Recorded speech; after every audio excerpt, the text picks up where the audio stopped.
bugün Naxçıvan şəhər icra hakimiyyətində bir şəhid, bir hekayə, bir şeir adlı tədbir keçirilir və bu tədbirdə şəhid ailələrimiz, qazilərimiz və ictimaiyyət nümayəndələri iştirak edir.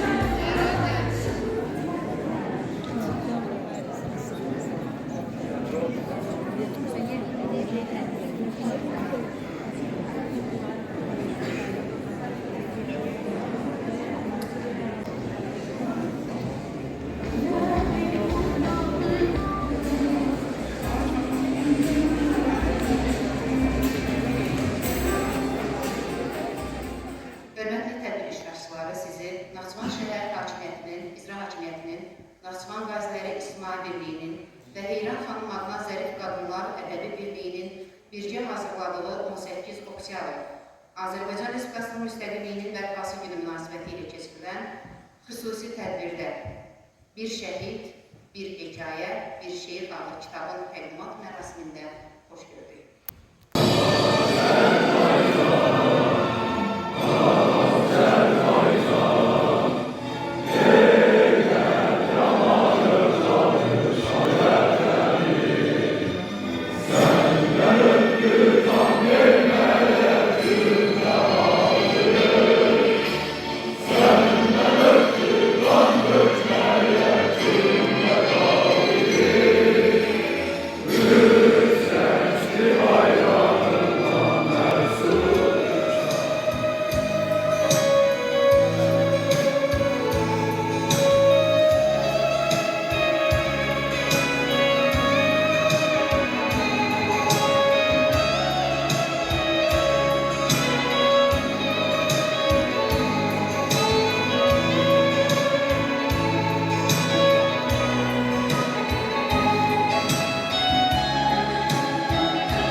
Bu günləri, bu fərəvan həyatlarımız, hörmətli qonaqlarımız, hər birinizi salamlayıram.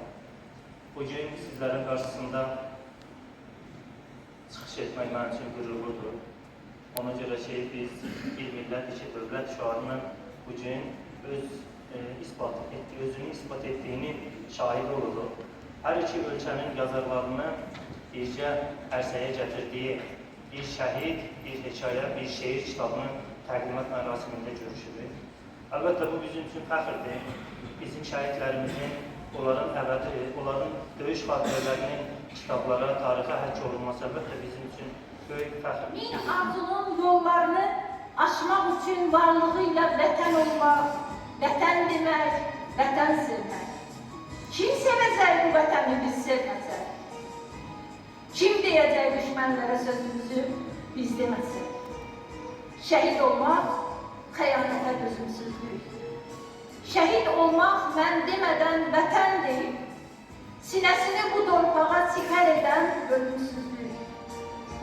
Şəhid olmaq, ölmək deyib. Bütün Naxçıvanı salamlayıram. Bugün mənim Naxçıvana bu ilk gəlişimdir. Əslində həmişə istəmişəm ki, bu gözəl yurdu gəlim, ziyarət edeyim.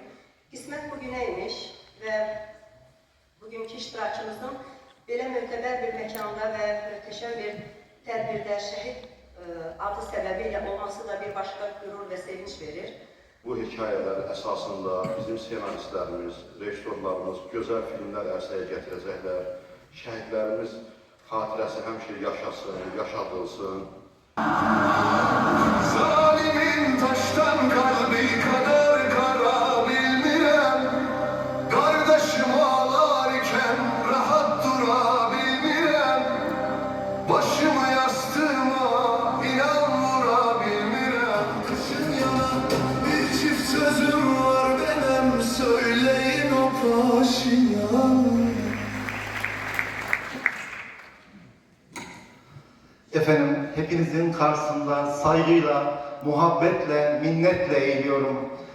Ait olduğum yerdeyim, yakıştığım yerdeyim, bana yakışan yerdeyim, Azerbaycan'dayım. Kardeşlerimizden, bacılarımızdan selam getirdim.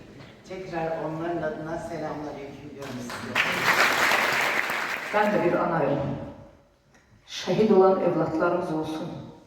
Ama bu bayraklarımız hiçbir zaman eğilmesin.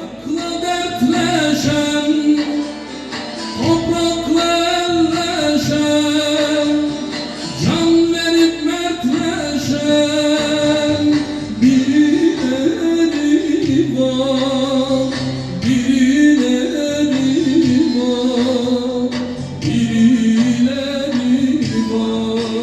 Dünyanın həmyaşıdır. Araşdırsan, yeryüzünün Adəmiyəm, ilk olmuşam. Nə yaxşı ki, Türk doğulmuş, Türk yanmışam, Türk olmuşam. Yıllarca sevdana emek vermişti. Düşmanları bir yere sermişti.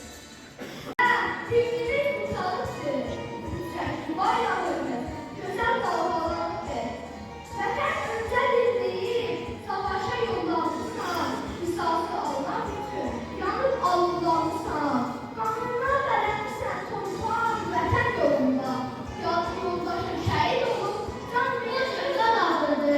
Çeşmelerden şurada çeşmeler kaçırdı daha. Senin terkicinden canını verip seferlere yol açtı. Zorcasına çıkmış. Koymadık torpağı düşmanlar kadar. Kurmada olsak da bir zaman.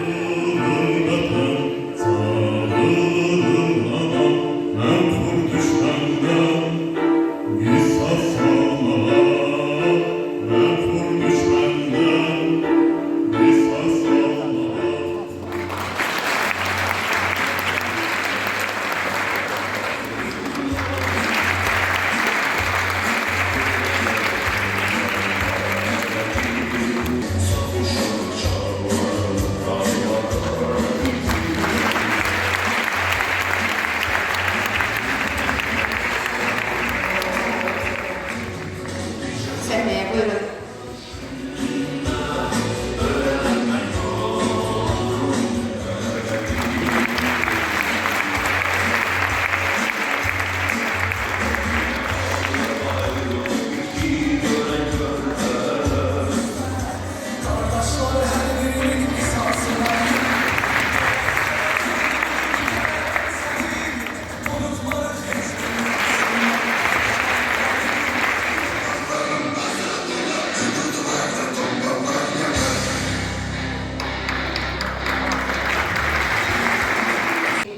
Ünlübal xanımdan xahiş edirik ki, kitabı təqdim eləsin. Eləcə də Dizə Kənd Məktəbindən Çingiz müəllim Rızayev və Heydər Əliyev adlı hərbi liseyin rəisi polkovnik Rəşad Əskərov bəyi xahiş edirik ki,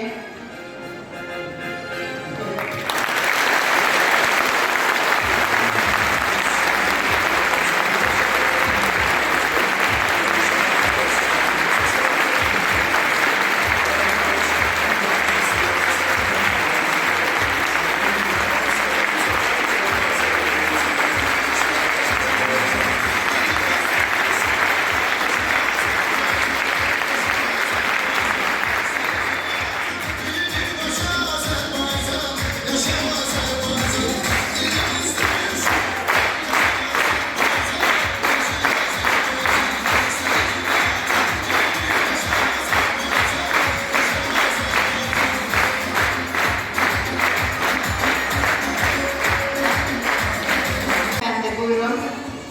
7 nömrəli məktəbin direktor Nəzmi xanım Haqverdiyə var. Buyurun.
kelimelerinizi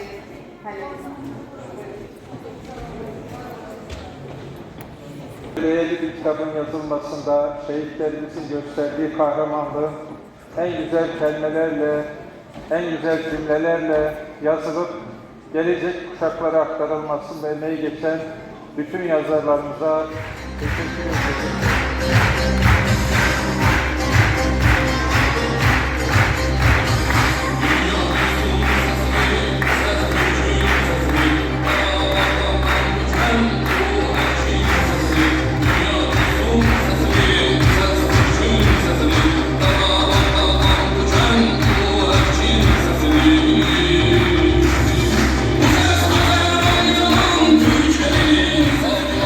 Azerbaycan, Qarabağda qaralar bağlı il səsidir.